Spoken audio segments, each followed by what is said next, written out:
हम इस समय एक मिलिट्री चेक पॉइंट पर है और अभी हमें मालूम भी नहीं है कि इस मिलिट्री चेक पॉइंट पर हम लोग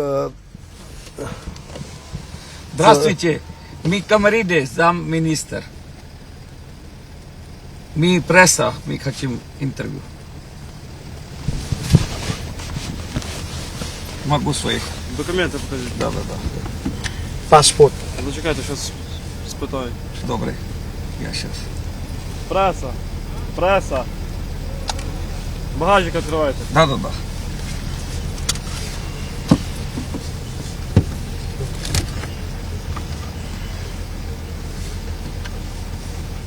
Багажник відкривайте. हम सबको उतरना है? नहीं. नेहा, हो सकता है हमको अभी यहाँ पर उतरना पड़े। हम आपसे फिर संपर्क साधने का प्रयास करेंगे। अभी गाड़ी की चेकिंग हो रही है।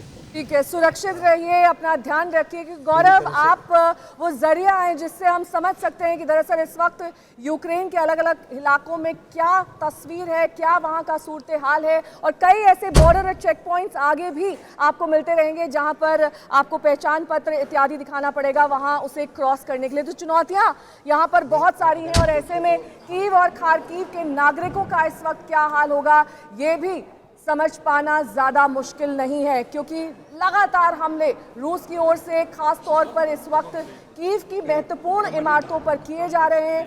और हमने आप तक तस्वीरें पहुंचाई थी कि कैसे जंग के 7वें दिन कहीं ना कहीं रूस ने अपनी स्ट्रैटेजी बदली है। अपनी स्ट्रैटेजी यानी कि अपनी रणनीति में बदलाव करते हुए रूस कीव पर जल्द से जल्द कब्जा करना चाहता है। हालांकि जितने भी प्रतिबंध अब तक रूस पर लगाए गए हैं उसकी एक तरीके से अनसुनी रूस करता हुआ दिखाई दे रहा है।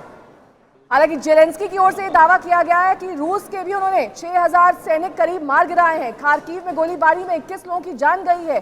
कई ऐसे आम नागरिक हैं जिन्हें अपनी जान गंवानी पड़ी है, क्योंकि इस वक्त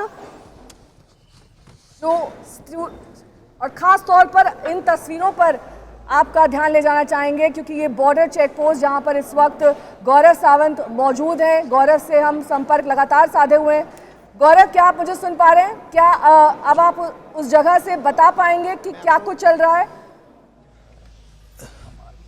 जी, मैं आपको पूरी तरह से सुन पा रहा हूं और आपको ये हम लोग तस्वीरें भी दिखा रहे हैं। ये एक मिलिट्री चेक पॉइंट था जहां पर हम लोग की पूरी हमारे डॉक्यूमेंटेशंस को चेक किया और ये इस पूरे इलाके में बहुत ज्यादा संख्या में सेना तैनात है। उन्होंने डॉक्यूमेंट्स चेक किए और जब तक डॉक्यूमेंट्स चेक किए जा रहे थे हथियार, जैसे कोई और देश हो तो वहां हथियार आप पर तानते नहीं है, यहाँ हथियार आप पर तान देते हैं कि अगर कोई भी सस्पिशन हो तो हेड ट्रिगर अलर्ट, गोली चला देते हैं। क्योंकि यहाँ कर्फ्यू है तो कोई सिविलियन बाहर नहीं होना चाहिए। लेकिन हम यहाँ के एक बहुत प्रतिष्ठित बिजनेसमैन हैं कुलदीप कुमार जी, उनके साथ जा रहे हैं। इसीलिए हम लोग कर्फ्यू होने के बावजूद कीव की सड़कों पर अलग अलग जगह जा रहे हैं लोगों से मिलने। लेकिन जब तक वो वेरीफाई नहीं कर लेते हमारे एंटीसीडेंट्स तो हमको रोककर मतलब हल्के में भी नहीं, बहुत स्ट्रांगली एक्शन लिया जाता है।